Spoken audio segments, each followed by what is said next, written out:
Campagne les gars. Papa, biso toye, tosala marche. Marche ezali mpona kotelemela mutu te.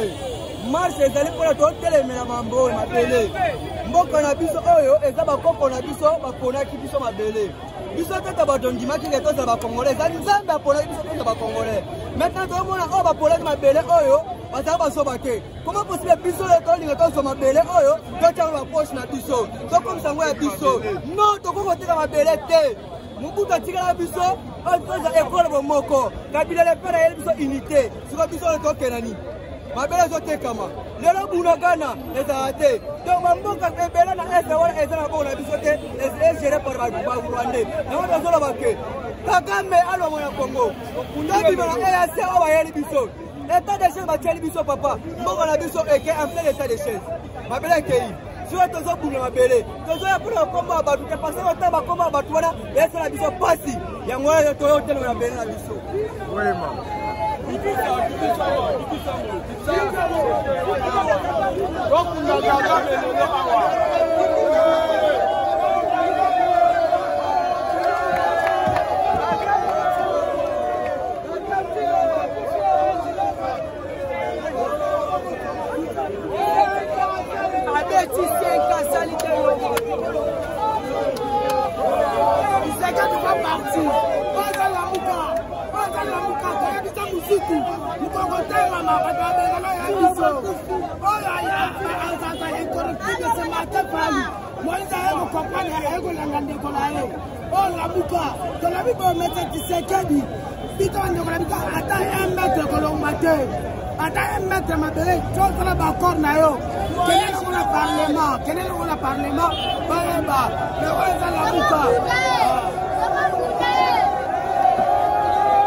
C'est la marche. La masse, vous allez éduquer qui?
Yo.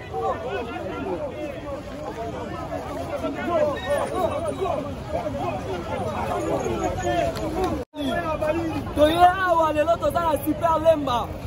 Lelo population nyonso alamuki mpona koloba non na balkanisation eza préparé na monsieur Macron na homologue na ye Tshilombo. Yango bakomona Tshilombo bayebisaki ye po respecte baccord. Cela veut dire Tshilombo ayebaki baccord oyo esalamaki. Tshilombo ayebi baccord. Yango wana tolobile Tshilombo na EAC oyo ezali organisation régionale ya bafrique de l'Est. Toboyi yango na mboka na biso. Yango peuple congolais atelemi comme seul homme. Toye koloba non tolobi bagroupe régional ekende po ezali na faveur ya Tshilombo na Kagame. Tolobi lisusu boye tosengi na bakonzi wana soi-disant bapesa makoki na seni totaki kolanda Denis Kadima lobaki yango depuis mois d'août azwaki mbongo ti lelo azopesa ye lisusu lisolo te. Yango tosengi na ministre ya finance Nicolas Kasadi eye nyonso azali bango nyonso na groupe ya bamiyibi toyebisi abimisa mbongo apesa na seni. Soki baelektio eza te mbula oyo nani Fayulu nde mokonzi po tokobomana maloba yango wana naza mingi aloba te merci.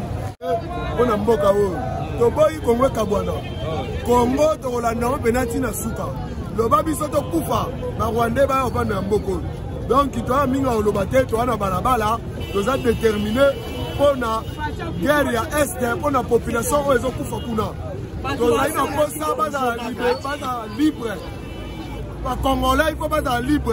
Donc, l'unité que Makile Tangaka chaque fois dans l'Est. Donc, ils sont déterminés surtout 2023. Donc, il va y avoir une guerre dans l'Est. Donc, il va y avoir un mboka oyo. Il va y avoir un kaka. Bitsa marche lelo ezali toboyi balkanisation na kati ya Congo toboyi makila ya bana mboka Congo etalaka chaque fois na kati ya mboka donc toza na posa congolais azala livre azala pena na paix po tovivre à l'aise a liboso towela no nzala te tozowela nonu bomoya batu bomoya batu ikozala tozala ndenge tozalaka balkanisation toboyi te na mboka na biso pe bato bazobundisa biso tozoyeba bango bien te soki baza barwandais soki bandeko na biso suka nango tolandela bango atina suka masanga ekomi 1000 francs amatokoboti bano 10 baza na ndako na yo olesa bango nini papa misala eza te Telanga lelo banda tongono na cheki lipe komi kulu na yebisa lipe komi nja wasa 500 shi chambamba 500 ça papa alongwa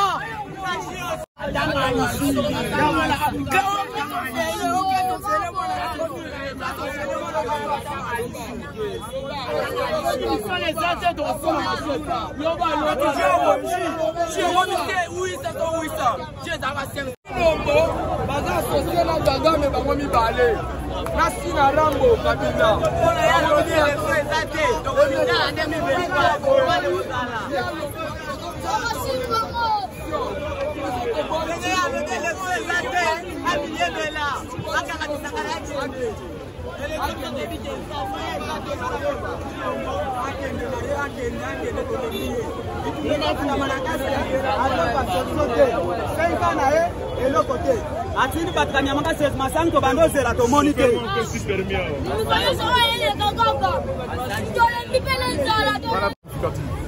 dans le sens que la République démocratique du Congo est aujourd'hui au bord de son explosion. Vous êtes sans ignorer ce qui se passe dans l'Est de la République. Les pertes de vies humaines, les villages sont restés quasi inexistants. L'autorité de l'État n'en parle même. C'est comme cela, le Congolais conscient aujourd'hui à la tête avec le commandant du peuple, le président Martin Fayulu, il a appelé une mobilisation forte sur toute l'étendue de la République démocratique du Congo, d'être conscient pour ce qui se passe dans notre pays. Le destin d'un peuple, si vous ne prenez pas ça en main, aucun étranger ne viendra se battre pour votre pays. Ce comme cela, aujourd'hui, nous sommes mobilisés pour dire à la face du monde, qui est à la face nationale, que ce qui se passe dans l'Est de la République démocratique du Congo, nous sommes très mécontents de cela.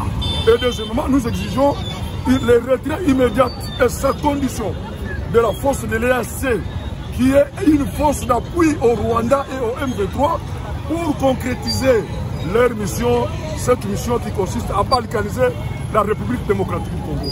Voilà, messieurs les journalistes, si nous sommes dans la rue aujourd'hui, ce n'est pas que parce que nous manquons des activités au centre d'emploi, ou bien nous sommes des fous, comme je venais de le dire, c'est vraiment une marche d'une importance capitale. Maman, on va voir par rapport à marche à l'élo. La marche à l'élo, et l'on va essayer de lobby pour étoler la sécurité à l'est du pays. Comme les années dit que Moussa, Libo et Zana, c'est Moussa, simplement les 4 ans la bien. De temps en temps, on va violer, pour violer ma maman, pour Boma. Et puis, on nous apprend que la Katuana, et Zana, la CAC, Massadé, en tout cas, le lobby va se retirer. Et l'eau pour on va bâtir comme libre. On fait la paix au Congo.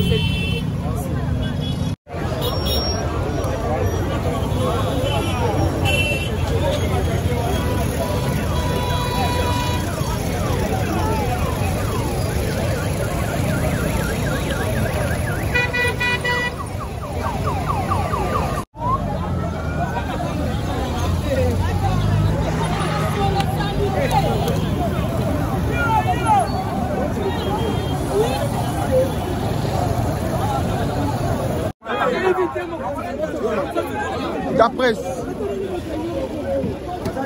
On fait la téléphone pour ma débat.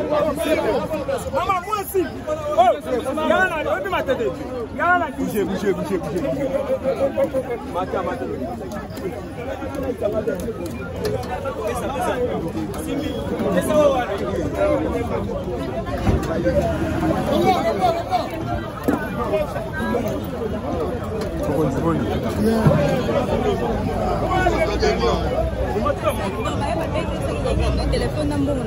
Mbongo ezaki combien?